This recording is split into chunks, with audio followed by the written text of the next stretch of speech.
Kanse, I'm Krisanachkite. Welcome to APTN National News. Thank you for joining us. The Winnipeg Police Service is investigating two unrelated homicides following the deaths of two Indigenous people on Sunday. On Sunday, April 6th, Winnipeg police were called to the 700 block of Pacific Avenue just after 6 a.m. for a report of a man who appeared to have been assaulted. Then, when police arrived, they found the man deceased. The victim has now been identified as 32-year-old Kelsey Travers of Lake St. Martin First Nation, who was living in Winnipeg at the time. 33-year-old Michael George Lavalley was later arrested at a home in the 100 block of Kate Street and has been charged with second-degree murder. Police allege Travers and Lavalley knew each other and both got into an altercation at the home where the deceased man was found.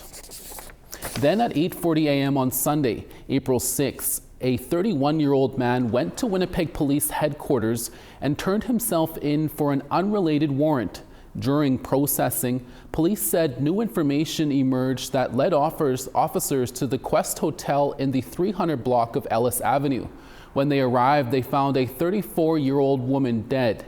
She has been identified as Tara Walker from Chomamawin, Cree Nation. Andrew James Sinclair has now been arrested and charged with second-degree murder and was detained in custody. Police allege both Sinclair and Walker knew each other, and an altercation took place in the hotel which resulted in Walker's death. In the last 4 weeks, 4 First Nations people, including 2 women, have been murdered in Winnipeg. Manitoba RCMP are investigating a recent death in the Lake St. Martin First Nation, 270 kilometers northwest of Winnipeg. On Friday, April 4th at around 9:50 p.m., Gypsumville RCMP responded to a report of a stabbing outside a home on the Lake St. Martin First Nation.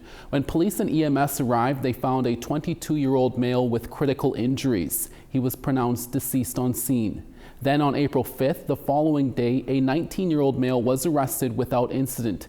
And on April 6th, following a ground search on the crime scene surrounding area, 16-year-old Joshua Beardy was charged with manslaughter. He remains in custody.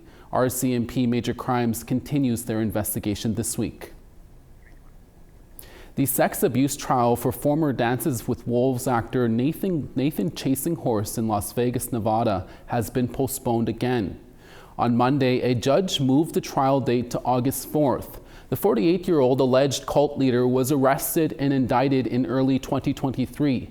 He has pleaded not guilty to 21 felonies, including sexual assault of a minor under 16, kidnapping, and producing and possessing videos of child sexual abuse.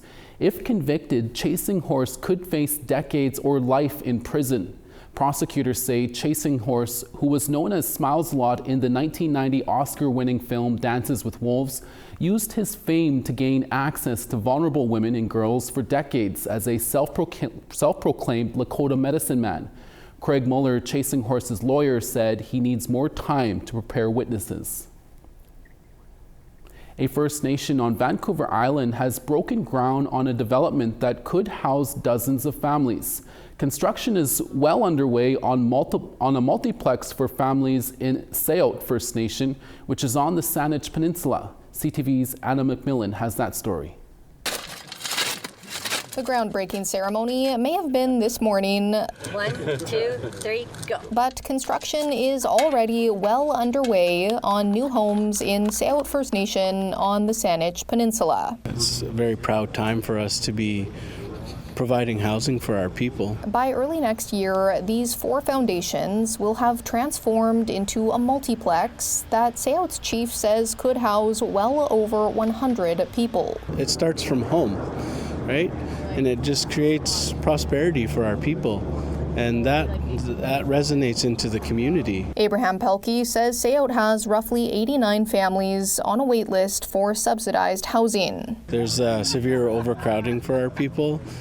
There's so many families living in one home, up to about 12 people living in one home. Cowichan Tribes also has a build in the works, bringing 200 new homes to Duncan in the next few years. Building these units isn't going to solve our housing problem in our community, but it's a good, healthy step. The projects are funded in part by the BC Builds program. These homes are going to be able to support people who are the lifeblood of communities, people who work in childcare, in schools, trades, in hospitals, and businesses. BC Builds launched about a year ago to create more homes for middle-income earners. It's funding that wasn't there in the past, and it took a lot of negotiations for BC Builds and First Nations communities to come together to discuss what would that look like.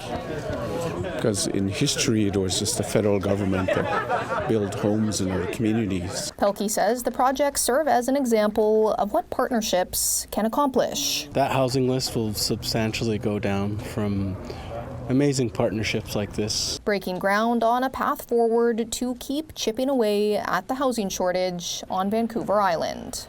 Anna McMillan, CTV News, Say Out First Nation.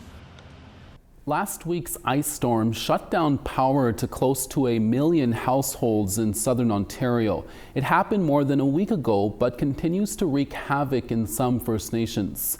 As APTN's Annette Francis reports, some members of the Curve Lake First Nation, located north of Peterborough, have been without hydro for days. Nicole Papalbo, her staff and volunteers have been busy serving up meals since the lights went out in Curve Lake First Nation 9 days ago. She says it's been a long haul for everyone, but it means a lot. From day one when all of this started, how everybody just came together, our staff, our volunteer community members that have pulled together, worked hard together to ensure that every member was reached with food, water, access to showers, hot meals, checking in on people daily, multiple times a day. Curve Lake is located in the Kawartha region, one of the hardest hit areas in Ontario by the ice storm. Chief Keith Knott says he hadn't seen anything like it. But this ice was that thick on all the branches that we had out here. So it was unbelievable. I hope nobody ever experienced that anywhere. Knott says every home was left without power. We had quite a few flooded basements, and some pumps not working, because once you lost your electricity in your home, then you have sump pumps you have to worry about, and if you haven't got the power to run a sump pump, then naturally your basements are going to flood. And then not only that, but we had a rainstorm and a thunderstorm a couple of nights ago, which also increased the damage that would be occurring, in homes and that. But there is light at the end of the tunnel. Hydro crews have arrived in the community and power is being restored. For Lisa Marie Taylor, it's a relief. But now the work begins. Because the basement did flood before we were able to hook up the generator to it. So there's a lot of cleanup. We have dogs. There was a lot of rain going on, so they're in and out. So the house needs a total top to bottom. The basement needs to be cleaned out. We need to scrub, basically scour the floor. According to Papalbo, once everyone is back online, the work won't end here either. We're still going to provide meals for the next few days just to ensure that everyone still has food to eat, hot meals. A lot of yard cleanup. Our Public Works Department has been working around the clock to ensure that everyone had everything they needed, and now it'll be clean up yards. 100 homes in the community are still in the dark. According to Hydro One, in total, 44,000 customers remain without power. Annette Francis, APTN National News, Curve Lake First Nation. We're always looking for your feedback or story ideas. Here's how you can continue the conversation with us. If you have a story you want to share, send us an email to news@aptn.ca. To read and watch our stories, you can go to aptnnews.ca. And you can also find us online on your favorite social media sites, including TikTok, LinkedIn, and X. And you can watch this newscast anywhere, anytime on YouTube. Follow us at APTN News to join the conversation and see our latest stories.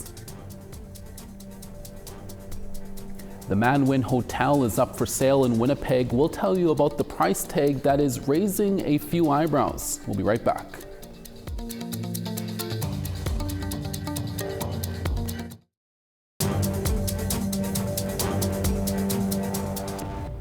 Welcome back. Nearly 5 years after a petition was launched, a school in Winnipeg named after a colonial general will be renamed.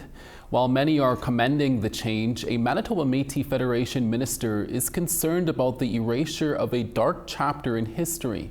APTN's Sarah Bettens has more. In Winnipeg, Wolseley is a name that evokes images of coffee shops, bicycles, and granola. But it's also the name of a colonial general who led a reign of terror against the Red River Métis in the 1870s. The Winnipeg School Division announced that they plan to rename Wolseley School. The news comes nearly 5 years after a petition was launched calling for the renaming of a Winnipeg street and 2 schools named after Wolseley. In 1870, Ottawa tasked Garnet Joseph Wolseley to lead the Red River Expeditionary Force aimed at suppressing Métis resistance in present-day southern Manitoba. He and over 1,000 troops launched a reign of terror against the Métis, leading many of them to flee to the Northwest Territories in North Dakota. Whether it was, the murders and rapes and killings and literal taking over of houses or burning houses, it was truly a reign of terror as it's known, and it was under his watch. And those are things that we will never forget as Red River Métis. Manitoba Métis Federation Minister Will Goodon says the MMF cabinet opposed the name change when the petition launched in 2020. We're on the same stance, and one of the major reasons is so that the atrocities that happened under General Wolseley's name isn't forgotten. It's not that we want to have his name there so that he can be honored. That's far from the truth. The school division already has experience renaming a school. In 2022, it changed Cecil Road School, named after the British imperialist, to Key-Waiton Prairie Community School. In a Facebook post, the Winnipeg School Division states they held community consultations and a learning series with their Métis Way of Life teacher, Teresa Byrne, to guide the process. Goodon believes people want to see the name changed for good reasons, but that further education is needed to ensure the dark chapter in history isn't forgotten. Education on what Wolseley did, on what his troops did, on what happened during the Reign of Terror. We can't, allow this to just slowly slide into the dustbins of history. APTN requested an interview with Winnipeg School Division CEO and Superintendent Matt Henderson, but he wasn't available. The submission portal for name suggestions closed on Monday. The school division states that a committee will shortlist 3 names before the school division's Board of Trustees makes the final decision. Sarah Bettens, APTN National News, Winnipeg. Thank you, Sarah. The Manwin Hotel on Winnipeg's Main Street Strip is up for sale. The asking price, $2.8 million. The hotel was built in 1882. It was known by many names until it was finally changed from the National Hotel to the Manwin in the 1980s. The Manwin was the subject of an APTN Investigates story because of the obvious unsafe and insanitary conditions tenants were living in. The current owner fought several orders to fix the place or close it down. An appeal failed to convince City Council to keep the business open. According to the realtor, a few potential buyers are already looking at the Manwin, but they would have to spend a lot of money to bring the building up to code. The previous owner hopes that the building will continue to be used for low-income housing. Mi'kmaq communities in Nova Scotia will be able to open legal cannabis retail stores on reserve under new provincial regulations. The Nova Scotia Liquor Corporation has been the only authorized cannabis seller in the province, with 50 stores, including one on the Eskasoni Reserve in Cape Breton. However, under new regulations announced earlier this week, a band or band-owned corporation can become an authorized seller with a Mi'kmaq community through an agreement with the Liquor Corporation. Any new stores in Mi'kmaq communities will have to sell cannabis purchased through the corporation and abide by the same rules. We now want to tell you about this week's new web poll question. Over at aptnnews.ca, we ask, Did you know that there is a drug more than 99% effective at preventing someone from acquiring HIV through sex? Your answers are yes or no. Have your say by going to aptnnews.ca. The poll section is on the right-hand side of the homepage. We have to take a short break, but when we come back, we'll take you to the First Nations University in Regina.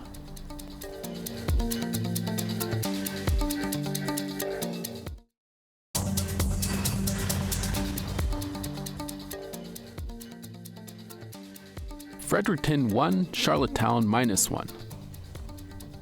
Nuujjuaq -11, La Grande River -13. Saguenay -5, Quebec City 2. Ottawa -6, Sarnia -2. Big Trout Lake -10, Elliott Lake -6. Churchill -16, Norway House -2. -3 in Princess Harbor, Dauphin -5. Swift Current 8, North Battleford 5 in sun. 1 in Stony Rapids, sunny in La Ronge at -2. Rain in High Level at 11, Peace River 13. Lethbridge 13, Calgary 14. Penticton 13, Victoria 11. Fort Nelson 9, Smithers 11. 8 in Mayo, Old Crow -2. 13 in Fort Simpson, Yellowknife 5. -7 in Fort McPherson, Paulatuck 5. -6 in Baker Lake, Chesterfield -10. And -13 in Arctic Bay, Aglulik -11. Thanks for staying with us. The Michif language is on the rise in Saskatchewan. 5 years ago, Métis Nation Saskatchewan approached 5 school boards in the province to begin teaching the Michif language to young learners. Now, students at 18 schools are taking the course, including classes at Regina's McDermott's Community School. Here's CTV's Mick Fable now on how the language lessons have prompted a full day of activities celebrating all things Métis. Dog sled and travois, a longtime Métis mode of transportation. It's the newest addition to McDermott Community School's annual Festival of Michif, an all-day event celebrating Métis culture and history. The kids are excited to be learning from the land and connecting with Mother Nature and just Indigenous ways of knowing and learning the Michif language and culture. Me Cheese Ami, or My Little Friends in Michif, is a language program being offered through the Regina Public School Board. It's in partnership with the Métis Nation of Saskatchewan to share the language and pass it down to future generations. The program was originally intended for pre-K and kindergarten students, but has now spread across the entire school. It's really exciting to see how the school has adopted the whole Michif program. So it's not only occurring in the pre-K and kindergarten classes, it's just about language revitalization. The program began as a pilot project with Regina Public School Board being one of the first divisions to sign on. Now there are nearly 20 programs just like McDermott School running in the province. The dialect of Michif is taught differently depending on the location. There's Heritage Michif, there's like a Dene Michif, a Cree Michif, and a more of a French-based Michif. So we're kind of a combination of both. We have an influence of Cree and we have an influence of French. So it's really, really neat to see the combination of the languages come together. Since its start, the program has slowly been growing. The Métis language is now used throughout the school. It can be found on the teachers' lanyards and heard on the daily announcements. The school plans to continue creating new ways to learn Métis words and phrases for the foreseeable future. You can only do so much in the classroom, and these are experiences. And we could use some money for a big year-end pizza party, but like I said, this is what kids are going to remember: dog sledding and being outside. It's kind of a once-in-a-lifetime thing for some people, so we're really excited about it. Journalism students at the First Nations University in Regina, Saskatchewan are taking a second look at yesterday's news stories written long ago with a colonial bias. See, I think it's not about necessarily rewriting history and changing history. It's about including contexts that weren't included in this history. So it not only, you're not changing history necessarily in terms of fully changing the timeline, you're just creating a context that's more relevant and more open to everybody's perspectives. The work on display uses poster projects to show the importance of history, context, and representing multiple perspectives in a story. Some of the news stories reviewed were written as far back as 1880 with a white colonial perspective and language. The revised stories are not about removing facts, but rather adding additional ones, as well as providing important and missing context. Now to Australia. Cricket isn't just a game for our young ones, and the first ever Australian Aboriginal over 50s cricket side is proving just that. They're preparing for a Tri-Nation series that will be held in Mackay, where the team will take on other veteran cricketers from Australia and New Zealand. Two of the members of the Aboriginal team live in Moree and Northwest New South Wales, and NITV News caught up with them at training.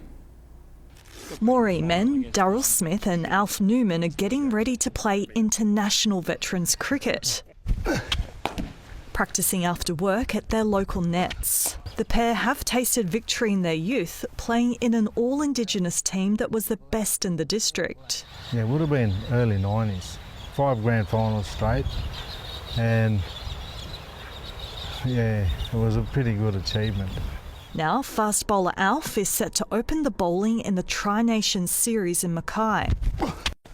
And Daryl Smith has been named as vice-captain. To be able to vice-captain your national Aboriginal team is going to be a great honour to walk out in that field. It's not just representing in cricket, it's us as a culture. Training and matches involve having a chat as well as breaking a sweat. Veterans cricket was set up about men's health. So getting more Aboriginal, older blokes getting, still interested in sport, still playing, keeping a healthy lifestyle is the other benefit that we get from it. The pair are ready to deliver for their national team. Felicity Ogilvie, NITV News. The Justin Trudeau era was a good time for Métis recognition and funding for Métis governments and programming, but there is a sense that time may be coming to an end. On APTN's Face-to-Face with Dennis Ward tonight, Victoria Pruden, the president of the Métis National Council, says no matter who forms the next government, the MNC is preparing for a period of fiscal restraint. I think definitely there was a lot of benefit that was gained for Métis governments and the Métis Nation overall. I think we saw participation, commitment, and recognition like we'd never seen before. And, I think it's really important that we try to advocate as hard as we can not to lose momentum. That being said, I think that we know going into this election, and no matter who assumes power, it may be an opportunity where we have to be more fiscally conservative. APTN's Face-to-Face will be on later today. Make sure to check that out. And that's your daytime newscast for this Tuesday, April 8th. Dennis Ward is back for your evening newscast. Please join us then.